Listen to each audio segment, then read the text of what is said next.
It's like funny how these scouts, even this day, like they measure all these things, man. But like you didn't measure, like you didn't see who I was and how Yeah. hard I You worked. can't Like you measure did, my you heart. can't measure my heart. Like you Yeah. don't know. Like you don't understand. Like I'm going to find a way. You're listening to the PJF Podcast, a show dedicated to decoding elite sports performance and fitness.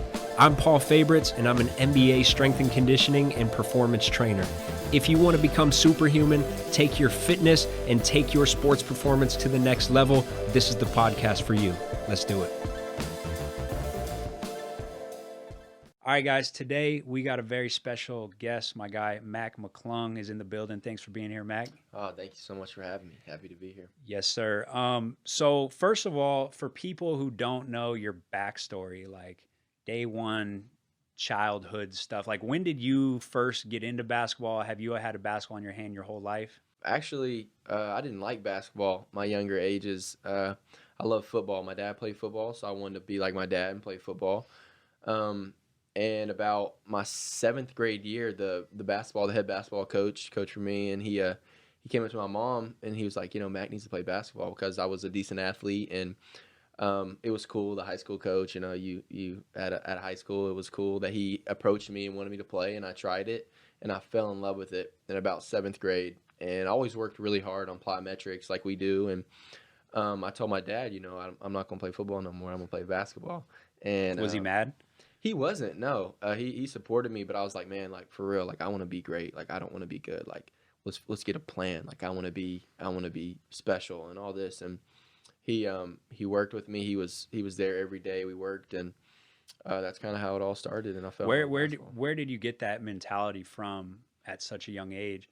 Because some people, they have to learn that over 10, 15 years. They get to the NBA and then they learn how to be like a dog and work hard. How do you think that is that just natural? It was always in you. You always had that fire. Yeah, I always worked really hard. Even when I was in love with football as like a young kid, I was always running routes and working on my footwork, and it was something I had naturally.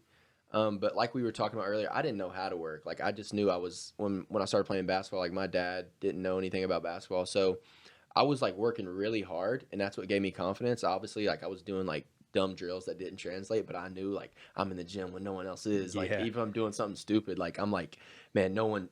That's giving me that confidence because I know nobody's working this hard. Yeah. And it helped me. It helped me with the confidence on the court and everything. So it was just something naturally I feel like I've always had. That's such a good point though that people don't like even consider is yeah, we want our everything that we do to be smart and like good drills, but at the same time when you're doing work and you're doing different type of work, it gives you this different like confidence. That's what I remember Kobe saying that he got a lot of his confidence knowing that nobody else did what he did during the off season.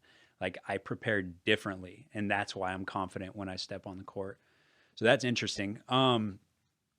So how early did you get good? Like, were you the best player on the court from day one, or did it take some time? Not even close. Like I was this is like a beautiful like story to me that means a lot. Like I went through a lot of losses, and I feel like those were the reasons I won. Like so I was terrible. I really wasn't good. I was just a defender actually, and I could pass, but I couldn't shoot. I couldn't make layups. So I was on this little travel team. I would probably like the 8th man or whatever.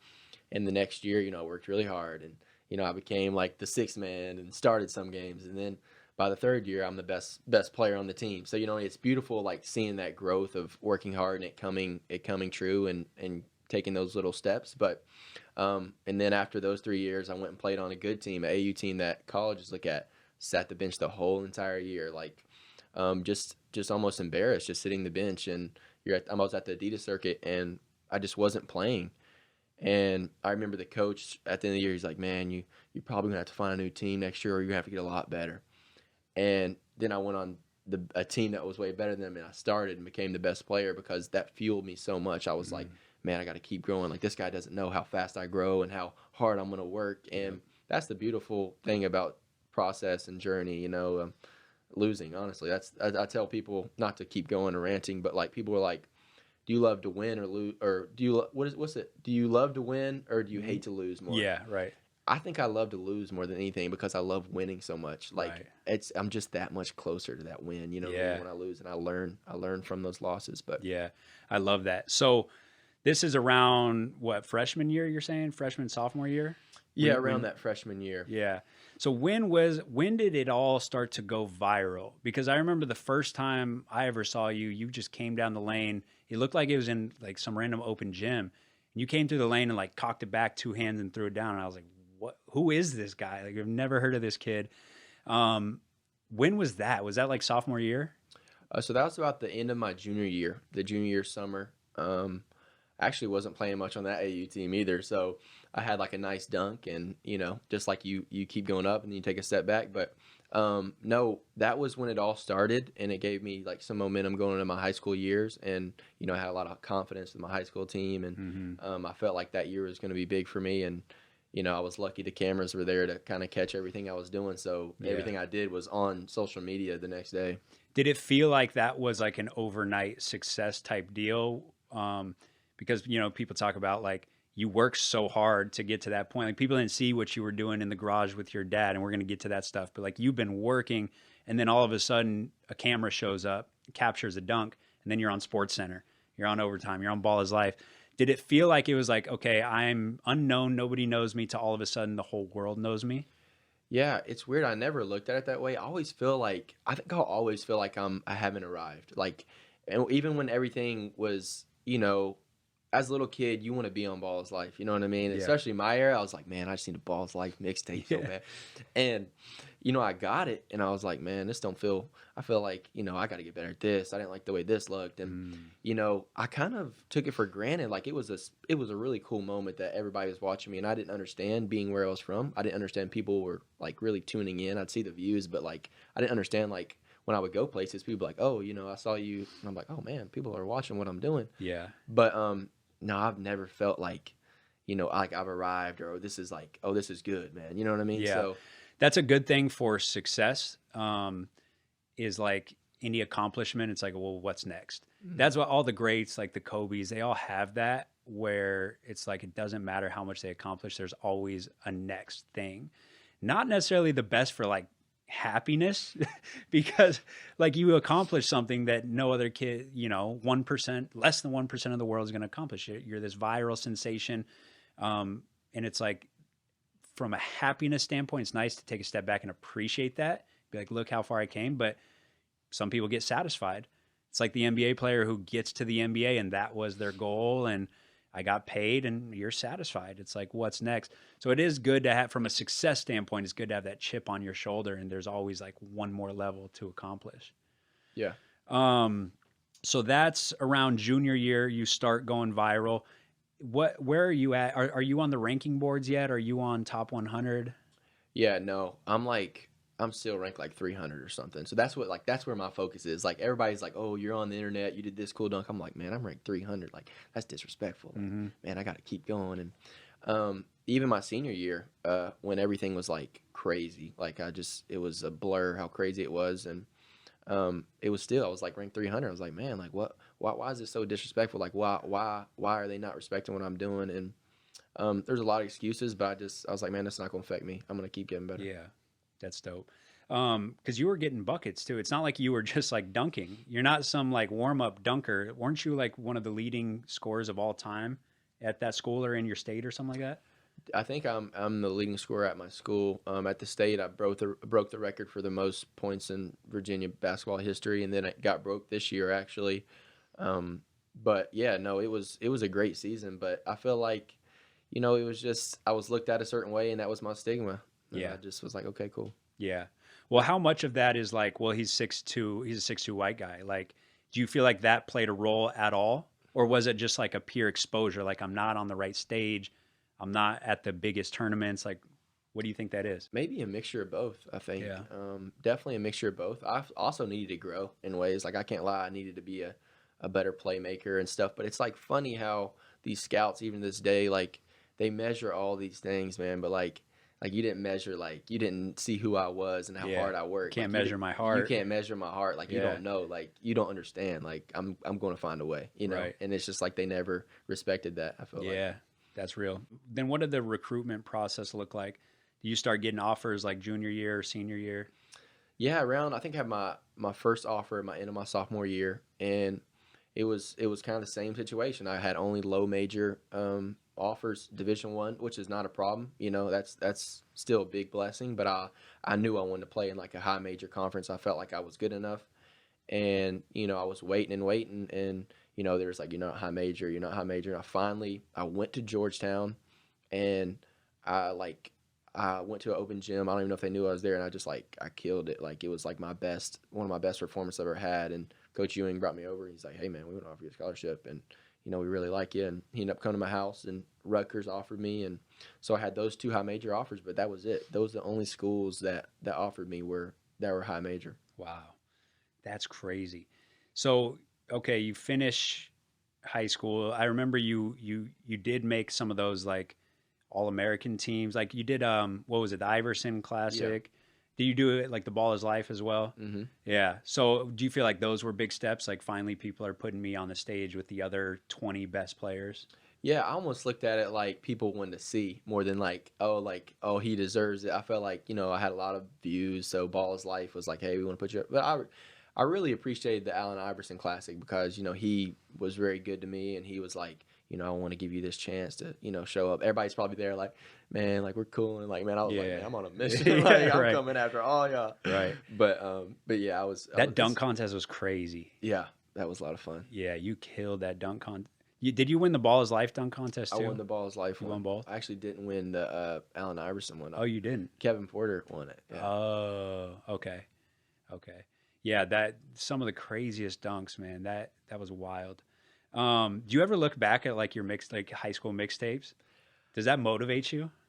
It definitely doesn't motivate me. I see it, I'm like, oh my gosh, well, I was doing this while I was doing that. But no, I feel like I've grown so much as a player. I feel like you always look back at yourself and almost cringe. But yeah, that's in every industry. If you look back at yourself from 5 years ago, even if you were doing good stuff, you're like, yeah, like, can't believe that was me. Yeah. I should have done this. Some of the facial expressions I would make, everything. I'm like, but no, it's cool. I really don't often. I might, if one of my friends is around, he wants to watch something, like my high school teammates, they'll want to pull it up or show me something. It's just like, it brings back some beautiful memories. Like that year was, I mean, it was crazy. Like, yeah. I can't even explain, like, going out, like, they would cancel like fourth blocks of the other teams, the high school teams, because there would be people waiting outside the lines and stuff. And I'm just like, it was just like, what? Like, it was like, what's going on? Yeah. It was a blur. Were you the same class as Zion? I was, yeah. Yeah. So it was like you two, like craziest, like most athletic players that they've seen in a long time. Did you ever match up with him? We never played against each other. I remember he kind of blew up the year before I did on social media. But no, I was watching all of his stuff. Like, man, this guy's amazing. It was really fun following his journey too. Yeah. Man, that's crazy. What a crazy ride. And then as far as like, okay, so you're recruited by Georgetown. You go there for 1 year, 2 years? I'm there for 2 years. Yeah. 2 years. Okay. Mm-hmm. And then you ended up transferring to Texas Tech. Yeah. What was kind of like the main driver behind that transfer? Like, what was it? Play style? Was it, what was that? Really, some things happened off the court. I love Georgetown. I love the fan base, and some things, I'll keep quiet out of the respect for Georgetown University, but it just wasn't acceptable, and I felt like it was, I had to make a move, and it's a scary process transferring. So I got lucky with Coach Beard and that staff. Did you consider going to the NBA instead of transferring, or like did you test the waters at all? Yeah, I did. I actually tested the waters, had some interviews. It was a COVID year, so I couldn't, like, a guy like me, like, I need to go work out in front of people. And so it wasn't very, beneficial. So I kind of just like, man, I got to go back to college and, have a better year, improve myself. And Yep. And then you had a good year at Texas Tech, and then you left after your junior year? Yes, sir. Okay. Coming into the NBA, like, did you think you were going to get drafted? Did you know that, like, I'm going to have to go the long route around, or what was kind of your mindset coming into like those workouts with teams? Yeah. So I kind of, a bunch of people tell you different things, but the people I respected the most, one of the guy who was a coach in the NBA, he's a reporter now. Like, I have a lot of respect for him. He was like, either way, you're going to have to get out the mud. Like, you're going to have to go the long way around. Like, that's going to be your story. Like, that's just what's going to have to happen. And, your agent's talking to teams, and I'm like, I was working out with Drew Hanlon at the time. This was like a really funny story to me. And I'm like, I can prove a team and, show them I'm worth being drafted. And Drew's like, you're going undrafted. I was like, damn, okay. Yeah, Drew's very real. He's not going to sugarcoat anything. He's like, no one's going to draft you. You're going to have to prove it. You know what I mean? And you're going to have to take it from the mud, and you will. And I was like, okay, let's do it. Yeah, I love that. And so, okay, undrafted, what is that like on draft night? Like, are you watching? Are you like, there's a possibility I could get drafted, or did you kind of just know that you weren't going to get drafted? I had a feeling I wasn't. There was maybe one or two teams that would like, maybe had a chance of calling at the end of the draft, but it didn't work out. And it's hard. It's like, man, like, oh, this guy, and you can't really ever compare yourself to other people in this game. But you watch. It's a long night, but it's weird because like right after the draft, you have a bunch of teams calling. Oh, luckily I had some teams calling to decide what I was going to do, and I had the training camp offer from a couple teams, and I decided to go with the Lakers. And yeah, that's awesome, man. And then this year, G League Rookie of the Year. Congrats on that. Thank you. It's big stuff. And I mean, 22, 7, 6, like almost LeBron type stat lines. Like, you were killing the G League. What was the difference, do you feel like, in terms of like play style between college and the G League?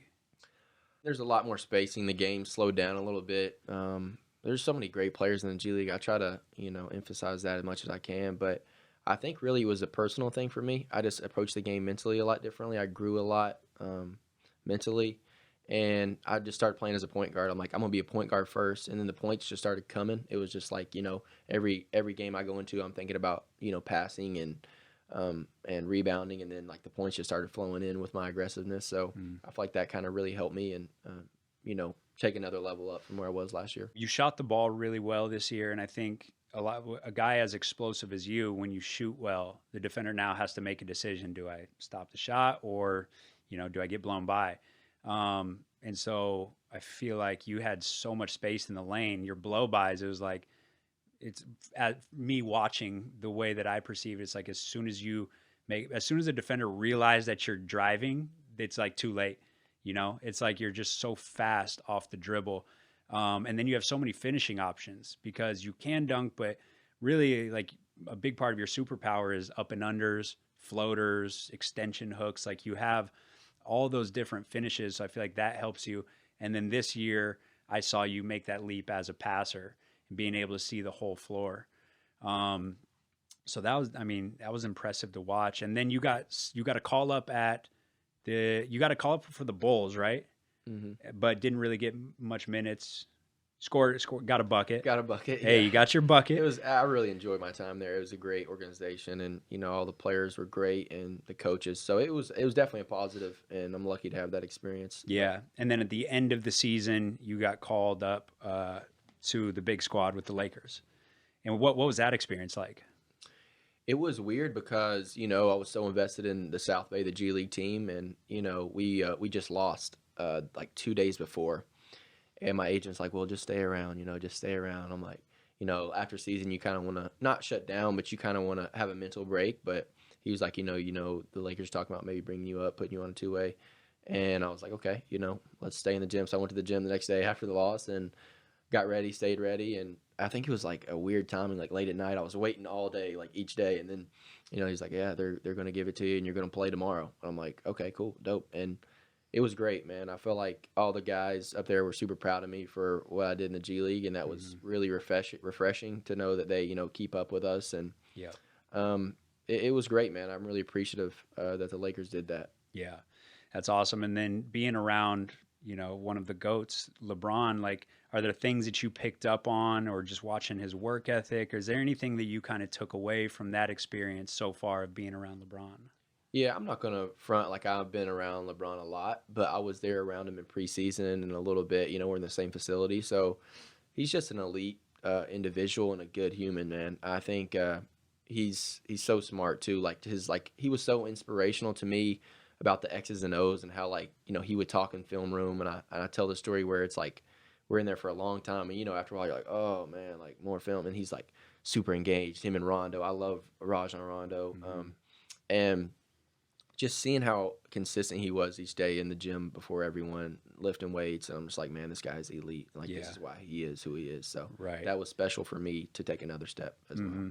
Yeah, that's awesome, man. So, okay, let's go back a little bit, because I know the question for a lot of people is like, well, how did you get so athletic? How did you get so explosive? And before we talk about like what we're doing with the specifics of the program and everything, how that came together, just give me that background on when did you start actually training, not just like basketball drills, but the plyometrics and that kind of stuff. When did that start? How did you get into it? Talk about the garage workouts. Yeah, so that was my dad, and I'm so thankful. He, he wasn't like, hey, you're going to lift a bunch of weights, you're getting strong. Like, he was like immediately, I think I was like 7 or 8. My sister was an athlete, and she was doing these plyometrics, and, obviously wanted to join. I was like, man, if she's doing it, I'm going to do it. And it was like 7, 8 years old. I started doing like the dots, and I started doing the ladder, and I fell in love with it. And I just kept, always like was super quick and a fast twitch, and I really enjoyed doing that. And my dad wouldn't let me lift until like, I'd hit puberty. I had armpit hair and everything. So, you want to look cool for the girls, like you were saying, but I knew, this was going to be the best for my, my growth and my career. So it was super, super cool that he started me out early and kind of gave me that advantage. Yeah. And then kind of after puberty, did you start doing a little bit more like lifting, or was it still kind of like mainly plyometrics now featured a little bit of lifting? Yeah. So plyometrics were definitely always my main thing, and lifting, it became the balance. I wouldn't say it was too much more less than plyometrics, but it was definitely a big emphasis. Like, I gotta get stronger. I think it was my sophomore year. I was like, all right, like I gotta get stronger. Like, this has to be noticeable jump. And, it's just a lot of time, because, you want to do a certain amount of plyometrics. So it's just like a lot of time consuming things, but, we would always work it into the lifts. You know what I mean? Yeah. You made a point, like we were talking a little bit before about how you feel so good when you do plyometrics, even today. Like, you feel healthier, you feel springier when you have plyometrics present at all times. And you also made a good point about like how a lot of people do so much strength training and then they just sprinkle in a little bit of plyos, but you're so drained from the strength training and your legs are gassed. And then it makes the plyos hard. You're like, I don't even want to do the plyos anymore because my legs are so tired. Talk about that. Like, that balance between the lifting that you do, even today, like the lifting that you do with the plyos. How do you balance that? Yeah, so I think for me, like I need like a day of plyos. Like, man, I'm just doing plyos today. I don't know how you feel about that, but I need certain days that are dedicated to certain things. Like, yeah, you can sprinkle a little bit here, but like I feel like I like days when it's focused on something. Like, okay, today I'm getting stronger, I'm doing this. But if I'm doing a lift, like I know I'm getting stronger, I'll be with Mish and I'll be like, well, I got to end on some plyometrics, just get my feet right and my body flowing, because when we were talking about, when I do plyometrics, like I feel like it's almost therapy for me, like my body, like I'm out there with you, like I was like doing front flips and stuff, like I've never felt so good. Like, like we did a full day of plyos, and afterwards you're like just doing like random front flips. You're like, I could go do any dunk right now. Like it amps you up. It gets your nervous system going, but it gets your tendons feeling springy again, versus like if you just do, well, first of all, when you go through 3 years of college basketball in general, there's so much running involved. There's so much, lifting involved. Not that it's bad, like that is a good thing and you grow from that, but it does like drain people's legs. They don't have that same pop to their step after several years of college basketball. So I think for you, like getting fresh, one, and just like getting the legs nice and fresh, and then adding in a lot more of the plyos that you did when you were young, I feel like that got you feeling really springy. Yeah, I think people don't understand how important it is to be fresh. I had to learn that as I got older, and I went through colleges where I was like running miles and doing all this, but like that freshness and getting that fast twitch going, like that's when I'm at my most elite. So like I learned kind of how do I approach this where, if I'm just lifting, I feel locked up almost, you know what I mean? I don't feel as agile and I don't feel as healthy and quick. Yeah. So it's all about balance really, as you know, for me. And just kind of, having that balance and staying fresh. Right. 100%. So like from an athleticism standpoint, I gotta say, as somebody who just studies this stuff day and night, almost, to an unhealthy level, you're one of the most athletic players I've ever seen on a basketball court in terms of the bounce. We're talking 45, 46, maybe 47-inch vertical. and then the agility, the change of direction, deceleration, the speed, all that combined. Because you'll find guys who have that bounce, but then they don't have the first step explosiveness. You find guys who are fast, but they don't have that bounce. Overall, all around, I just don't know if I can think of anybody who's like all around more athletic than you. Even in that combine that you did, do you remember what you ran 3/4 court? It was like 2.94 or something. I think it was 2.93, but yeah. I'm just kidding. You're like, don't add that extra Don't point. add that extra point, man. How dare you? Anything under 3, like if you've ever done that on an NBA court, anything under 3 is insane. I think, like John Wall, Russell Westbrook, De'Aaron Fox is like a 3.2 to 3.3. So to be in the 2s is just stupid. Were your parents athletic? Like, do you feel like you have genetic advantages, or is it 100% like what I did early on? The thing is, my dad said he was athletic. He played Division I football at Virginia Tech, so he had to be an athlete, and he was a great leaper. But my mom, she's coordinated. She was a dancer, and I think that helped a lot. But also, it's all about like growing what you're given and like doing what your body needs to like become that little bit faster, a little bit stronger. Like, I don't know. I felt like I was just lucky with the people I was surrounded with that kind of helped me like do even maybe more than I was supposed to be. You know what I mean? Mm-hmm. I'm big in the power of belief. The belief can change your physiology. Like belief can change the makeup of your body. And I feel like you have that fire in your heart, and it's like you want stuff so bad that I feel like when you do training, you benefit more from it than the average person who's just going through the motions. So I think early on, probably when you're doing those trainings, you're talking about, I'm hopping in with my sister. I had an older sister who I was always trying to compete with. You go faster in drills and you do a little bit better. I feel like you really make way bigger gains than other people who aren't there mentally and they're just going through those motions. Yeah. My coach, my best friend's dad, Coach Irvin, every day, like it almost like, he would be like, hey, it's not what you do, it's how you do it. Yeah. And like, we would be in there doing like, the ladder is like a warm-up drill almost sometimes. And we'd be doing it like it was the biggest competition. You know what I mean? I feel like that helps you grow. You just like, you're doing every little thing I'm doing. Like I'm trying to do it my absolute best. Like I'm not trying to get through anything. I'm trying to grow and I'm trying to compete. You know what I mean? And I feel like that's, if you surround yourself with people you're competing with, that can almost take you a whole nother level too. Facts. And that's something like when we were drawing out the vertical jump program, you're like, I have to have like these ladder combinations and they have to be timed. Like I don't want them going through the motions. You got to time yourself, compete with yourself set to set, compete against somebody else. Like I remember that was a big thing for you, is like you felt like that was a big jump in your athleticism, was everything being timed and competing drill to drill.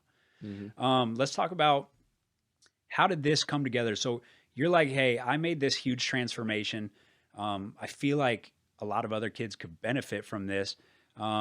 Why not just like put out your exact protocol of what you did? Why did you think like, well, maybe we should like go bigger with this. Maybe we should partner with myself. Like what's your thought process there? Because I think people are curious on that backstory of how that originally occurred. It's definitely because I love it. Like this is something I really love, is like, I don't study it to the degree you do, but like I became obsessed with like, how can I make myself faster and how can I jump a little higher? Like, we all love dunking and everything. And, I felt like it was in my best interest to partner with you because you're the king of this, you know what I mean? So it was like, it was a no-brainer. If it's a money grab, you probably just put it out, you partner with a certain brand and you put it out. But like, I definitely want to make an impact in people's lives with this. And you can do all these things like we were just talking about and just go through the motions, and it's not going to, you're like, oh, it doesn't work. You know what I mean? But if you like really dedicate yourself, like it's going to work. And I'm excited to see that. That was a thing that you were big on early on, is you're like, this has to be really good or we're not putting it out. Like, I don't want to put together something that's like sloppy.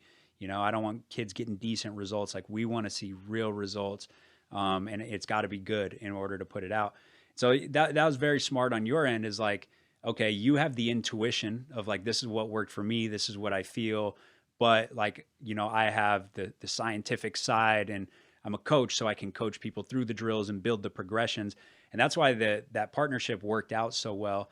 The funny thing is like, so basically how it worked is Mac brought me the protocol of what they did. And it was kind of like all the drills laid out. not exactly progressions of how to get to the drills, because some kids maybe weren't as athletic even as you were when you started. So then my job was like, okay, Mac did this drill well. Well, how do we regress that? How do I have an easier version that progresses towards that point? And so that was a big part for me, was I just want logical progressions and regressions for everything. And so that's kind of like, it was just this great combination of, you did everything very well yourself. I can look at it from a scientific standpoint and be like, this makes sense. Let's throw this out. Let's add this in. And it worked out, and kids are getting great results on it now. So another cool thing about the program was, when you brought this idea to me, you're like, hey, I got this great stuff that worked for me. You know, I want you to put it all together. And I was like, because I've had so many NBA players that I'll be like, hey, how'd you get tall? And they're like, well, I ate Cinnamon Toast Crunch. And I'm like, that's not how you got tall. That's how they actually thought they got tall. So it's, people don't always understand like why something worked, or did this work, or was it this other thing? But when you brought me the protocol and I started looking at it, and I started realizing like it really matches up with the science. Like, whether you guys knew it at the time, you guys had a really like scientifically sound program. What you did was, which there's this term called extensive plyometrics, which is popular now it's always been popular in Russia in the mid 1900s, but it's just now trickling into America. Basically, extensive plyos is like low level, lower intensity. I'm not all out maximal jumps. Dot drill is extensive plyos. A ladder is actually extensive plyos. And what we know now is it's helping you build the tendons. It helps you build healthier tendons. And so when I saw the protocol, I'm like, oh, you started off with a lot of extensive plyos. So whether or not you knew that terminology and you knew the science, you were doing it. And so that's what's cool, is like, sometimes just the intuition and just the natural ability to be like, I feel like this is good for my body.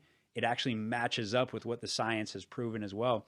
So that was cool for me to be like, actually, this is a very good protocol. We can work with this. And then I just had to go and kind of fine tune it a little bit. Did your dad have a background in training, or was he kind of just going off what he felt like worked? You know, I definitely need to get the details of that story of how he put this together. I would love to know that. Yeah, I don't know why I haven't asked him. I just kind of would go with the flow. But no, I trusted him, and he was like, man, I'm going to put this program together. And I don't know what made him. I know at Virginia Tech, maybe he did a little bit of this, but, you know, like football players, they're probably lifting most of the time. So he must have done some research on his own. I think he did, actually, now that I'm remembering the conversation. But, yeah, no, I'm lucky, man. If I would have been with someone who was like, man, we're going to get you jacked, and do everything, you know what I mean? But no, he was like, this is how we're going to do it. This is how we're going to make you athletic. And I was like, man, so I'm super lucky he came up with that, and I definitely need to get the backstory on that. Yeah. Yeah, no, that's always interesting to me. So we put out the program. We got the 16-week body weights, and then we got the 16-week elite version, and that involves a weight room. And typically what we advise is like basically do what Mac did, was like before puberty, or if you just don't have access to a weight room, or if you're not very well trained, you don't need weights. Like, you could just do body weight. You could do these plyos, extensive plyos. We progress it really well. And so you could do that at home. You could literally do it in your garage like Mac did. You could do it in your living room. And then, you know, after puberty, or once you start getting some experience in the weight room, I think that elite version has been working really well for people. And that's where we still, the focus is still plyometrics, agility, but we also have some lifting in there as well. So you can get stronger, and it is full body as well. So full body strength that translates over to basketball, to any sport really. It's so much more than vertical jump, even though it's called a jump program. It really is so much more than that, from the balance, the strength, stability, all that good stuff. And I feel like that's stuff that even you today, it's not just stuff you did in high school. Like, this is stuff that you still do on your own. Yeah, absolutely. You know, shout out to Mish again. I think, you know, he collaborates with me when I tell him, hey, this is what works with me, this what doesn't. And, you know, that's hard sometimes with people who are professionals at their job, and you're like, hey, can I put my 2 cents in? Can I do this because it works? And, you know, being surrounded by good people, again, I'm able to keep doing those. And if I'm not, I'm going to do them on my own and keep up. Yeah, backstory on that, Mish is their strength coach. Yes. Right? And good dude, very, very smart guy. And he, when we came out with the program, he signed up. He hit me up. He's like, I'm doing the program. And like, first of all, that you have to let go of your ego to do one of your own players' programs. That's awesome already, but he did it. He actually got good results. Like he's throwing down. Yeah, he's Not many strength coaches are dunking. Yeah, no, you should check out his Instagram. We'll plug that. But he he like he dunked with two hands for the first time in like several years. He was telling me and all this. It's amazing. He documents his results. It's super cool. And so then he could take his experience and still have his program that he's like running you through when you're with the team. But he's like, let's incorporate this because I know you feel good with this. So that is awesome. Like for any strength coaches listening, the ability to listen to your players and like what actually works for them is huge. So many people are like, well, I'm the strength coach. I went through 6 years of college. Like, I'm not going to do what works for you. I'm doing what works by the book. So that's pretty cool that he incorporates all that stuff with you still. Absolutely. Yeah. As far as, so you mentioned like, you know, with the team, when you're training with the team, a big thing now is also just getting physically stronger, because you mentioned like, you know, when you're playing up with the big team, one thing is they're always going to go at the smaller guy, just like Steph Curry's 6'3", they're going to go directly at him. And you feel like strength is that thing that's going to bridge the gap to be able to like make that leap defensively. One, I think it's going to be my mentality. Like, you know, like I said, like I watched the finals. The biggest thing I was watching was Steph Curry's defense. Like, you know, they were going at him a ton, and I thought he did great. And I think, you know, learning to be a small guy, like they're going to come at me. That's just what's going to happen. But like, I know my biggest thing is going to be my mentality. Like, hey, I'm going to be a defender first because that's what I'm going to need to do to get on the floor in the NBA level. So like my you know, being observant and knowing like, hey, I got to set the tone early. And also adding that strength is going to help because, you know, everybody in the NBA is super strong, man. Like it's a different level of strength. So yeah, the bumps are different. Even when I play pickup with our guys, like when you drive and in high school you get these bumps and you just keep going. In college you get these bumps and you might get knocked off path a little bit, but NBA those bumps is like, ooh, yeah, like you really knocked me off path with that little bump. That's something that a lot of people don't understand because they are just focused on the athleticism side. But it's like, yo, if I can't bridge that gap from a physicality standpoint, then my skills are neutralized, my athleticism is neutralized. Like they can take that away from you. A guy like PJ Tucker guards a really athletic guy, and that guy can't be athletic anymore because you know what it feels like when you go to jump and they just give you a little bump before you jump. Can't jump. It doesn't matter if you got a 50-inch vertical. You can't get off the floor if you got a guy who's strong enough and can deliver a little bit of a hit at the right time. And that's we talked about Steph Curry. An article just came out about him, about how strong he actually is. Draymond Green said that he's like repping the 100-pound dumbbells, bench press. Wow. Yeah. So like he's one of the stronger dudes on the team, and people think of him as like this small little guy. Right. And he's not that short either. You know, yeah. I've stood near him. Like he's legit 6'3", 6'2", yeah. and a half. Yeah. Solid 6'3", and then he throws down these like little 360 dunks, and people are like, he's not that athletic. He's a pretty good athlete. Like he's quick. He's pretty strong. He has some decent bounce. He's got pretty long arms. Like, yeah, I mean, the league is different. Like the league makes him look unathletic. And like overall, as a human in general, that's an athletic dude. No, he's a freak. I think people don't understand, like, you know, like Steph Curry's a freak athletically. Like, just the things like it's maybe not balance, maybe his head's not at the rim, but like the way he can change directions, the way he can stop on a dime, like he's, you know, that's why he's unstoppable, man. It's just he's gifted, but also I'm sure he has an amazing work ethic. Yeah, no, for sure. How did you feel like body wise? Did it change on how your body feels day to day from the grind of college to the grind of the G League? You know, and all of a sudden you're traveling probably a little bit more. You're playing more total games. Did your body feel different? So I think my body felt the best it's ever felt this year. So what I did this year, I started lifting every day. I know that sounds weird, but I would never lift during the season to exhaustion, but I would have probably like a 25-minute lift each day, a lot of core, a lot of, you know, just like strengthening with my hips and growing, and, you know, obviously there'd be dumbbells and stuff, but like, it really changed my health. Like I felt so good all the time. Like I knew every day I was going to lift. And where college, you know, it's different. You know, you're lifting like really heavy weights, you're deadlifting and all that. And, you know, I had a lot of struggles in college. And then I think the year before Texas Tech, I got hurt pretty bad. So, you know, that was a hard year coming off an injury. But this has been my most healthy year. Yeah, for sure. Yeah, that's a good point of it's like microdosing. You're throwing in just a little bit of strength training every day. People forget that one of the worst things you could do for your body is like go play these long games and then just sit the entire day. Like you just lock up. And so everybody has their different approach, and some guys want to get out and do, like you said, like some lighter stuff, some core, all that kind of stuff.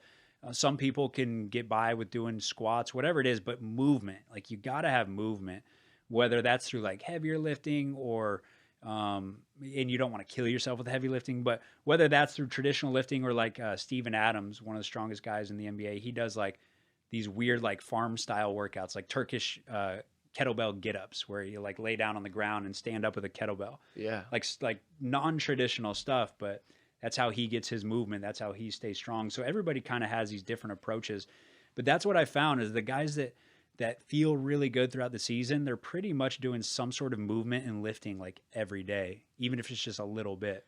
Yeah, it's funny because I know you see those videos of someone's like lifting after a game. You're like, oh man, they're grinding. Yeah, everybody lifts after the game. Yeah, it's almost like every player does. Yeah, every team. Like it's not like a grind. It's like just part of the process. You know what I mean? Yeah. So I found that really interesting. You see stuff on social media, but you don't realize like everybody's doing that. Yeah, they just happen to have a camera there. Yeah, exactly. Yeah, how did you like that working out after a game? I always liked it because my adrenaline was high from the game, and I'm like so warmed up, and it's like, why not just pop in while my adrenaline's up and get this lift? How did you like that? Yeah, I think it's more from a health standpoint. Let me do that again. I think it's more from a health standpoint. A lot of guys do it to stay healthy, and it's like a routine for them. But like, you definitely, like, if you're exhausted, you got to be careful. Yeah. Like, I swear most of the lifts are really for like just staying healthy, like keeping your hamstring and everything intact. And I feel like it's very, very, very beneficial. Yeah. Did you guys do any conditioning after, or was it just, and it's different. So some NBA teams, what they'll do is like, if you played over 30 minutes, then you don't have to do any conditioning. But if you play like, I don't know, like say under 20 minutes or whatever, you have X amount of minutes. Like you got to hop on the treadmill for 10 minutes if you didn't play much. Did you guys do any of that? Or for you played so many minutes? Yeah, so with the G League, I didn't. I can't lie. I was not doing conditioning after because I was so tired. And I exhausted myself. You don't need to. You got so much conditioning in the game. Right. That was your workout. When I was with the Bulls, not playing much, like for that 20-some days or whatever, like those days were hard. Game days were hard. Like I played before the game. Like, you have that group, the guys who don't play much, you're playing in practice. The players, they, go through this stuff and then they get ready for the game. Like you stay, you have a workout, you have 3-on-3, and like, it's a lot. It's a constant days of work, and you're always running, you're always conditioning. Like I realized, like, man, it's easier just to play. You know what I mean? Like game days are harder when you don't play than like, actually playing the game. Right. Yeah. 100%. And how is it getting up for getting up for that day? Because you're so used to getting up for like, okay, I'm going to go be the star. I'm going to go score 30.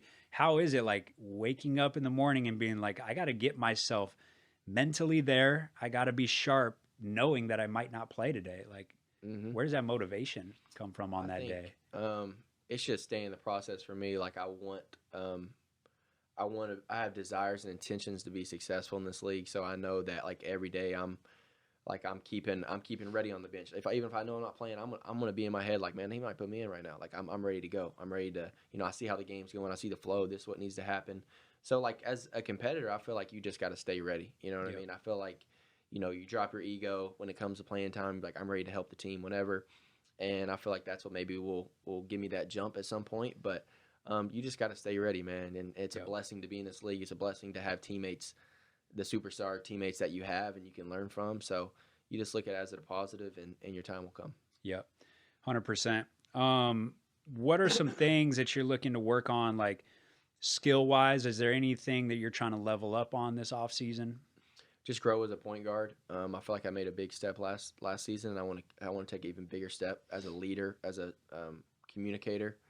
Obviously, you always got to shoot the ball well to be in the NBA, and just a little bit of my finish touching around the rim. I've added a little bit of a hook shot. Yeah. Shout out to my guy Xavier. I know he's gonna be mad if I don't shout him out. But man, his hook shot is legendary. No, yeah. I was with him in summer league, so I got to see it kind of before it blew up, and I just started kind of adding that to my game a little bit here and there. Yeah. Does he work on that, or is that Nat like does he work on that day to day? So I didn't see his workouts, but it's so natural with him. Like he doesn't second guess it ever. Like in the scrimmages and stuff, like it'll be like the free throw line shooting Yeah. hook shot. I'm like, oh my god. He'll be running away from the basket and still like hit a tough hook. I haven't seen anyone block it yet, so I mean, it's No, it's working definitely for him. unblockable. It's a matter of does it go in or not, and for Right. him it does. Yeah. For 99% of other people it doesn't. Right. That was always my thing is like if you're undersized, like you got to find the shots that are unblockable. What can you get off every single time that you're in the lane? And the hook shot is that one shot where if you do it right, it's 100% unblockable. It's just, do I have that touch? It's just so hard to get that. Yeah. So, okay. Speed round. So speed round, it's got to be quick answers. You can't think too hard here. Uh-oh. So best rapper of your generation. Oh, I mean, it's Drake. He's not my favorite. My favorite's Rod Wave, but I feel like Drake's the best rapper. Drake's the best overall. Yeah. Drake. Okay. Drake's your GOAT. He's my GOAT. Yeah. Yeah. I could probably agree with that. He's been doing it since I was sophomore year in high school, and he's been on top for that whole time. Like that run is insane. Most rappers are on top for like 2 years and then somebody else, and Drake's just been. Okay, next question. What's your thoughts on the new album? So here's how I feel about this. I feel like when you're a fan of someone, you can't want them to release something you would like. You know, you have to, as a fan, you have to appreciate them being creative in their own way and they're doing what they want to do. Yeah. So I feel like as a fan, you got to want that person to create what they want to create. And I listened to it first and I was like, you know, I've never been a house music guy. And then I kept listening, and by like the 4th time or 5th time, I was like, man, this is hard. Like, I appreciate it. So I've learned to appreciate it. I actually enjoy it now. Yeah. No, you got to be in the right vibe. Like, you got to have the right environment. I listened to it laying in my room, and I was like, I don't like this. Like, but then I put it out in the yard. I was in the pool, and I was like, oh, this hits different. Like, you just have to switch the environment. I saw one tweet. Somebody was like, if you don't like this Drake album, then you got to go on vacation. Like, you got to listen to it on vacation, and then it'll hit different. Yeah. But Drake's cool because he'll know what you want to hear before you even know about it, and that's why you'll hear it the first time and be like, nah, this sucks. But the more you listen, the more it grows on you. Okay, so that's a good one. Next one, what's your top 3 favorite foods? I love buffalo chicken. That's number one. My number one too.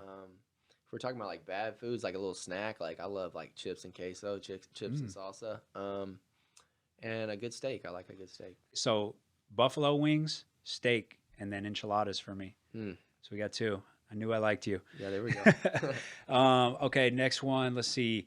Another speed round question. What was your favorite team growing up? Like, what was your favorite NBA team? NBA team, I loved. I think I loved Denver because I liked Allen Iverson in that light blue jersey. That's my favorite thing.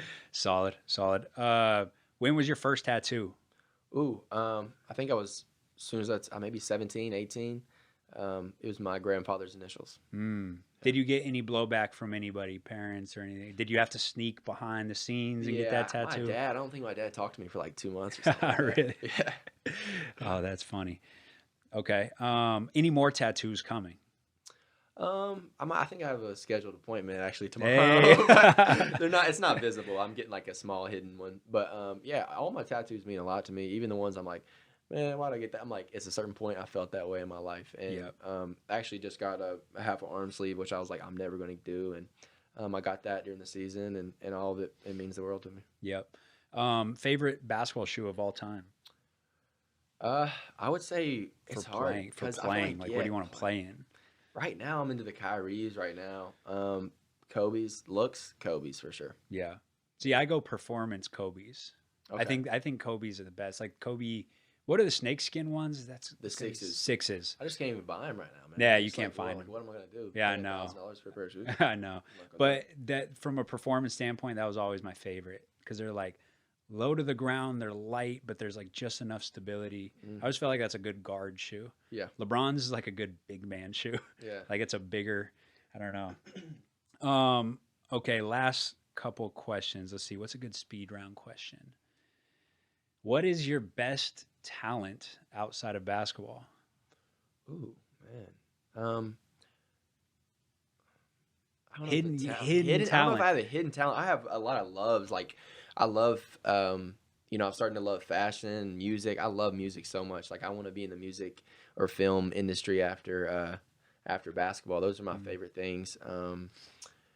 Hidden talent, I don't know if I really have one. I don't know. I don't think I have one. Okay. And then the last one, what would you do if you weren't a basketball player?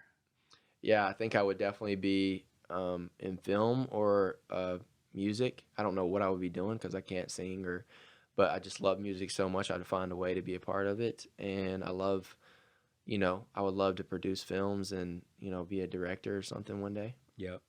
That's what's up. All right, my man. I appreciate you doing the podcast.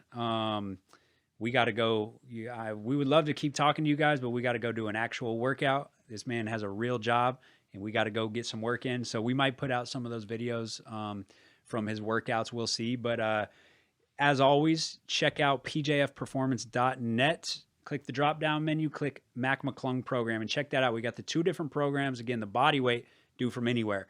And then you got the elite program. Both of them are 16-week programs.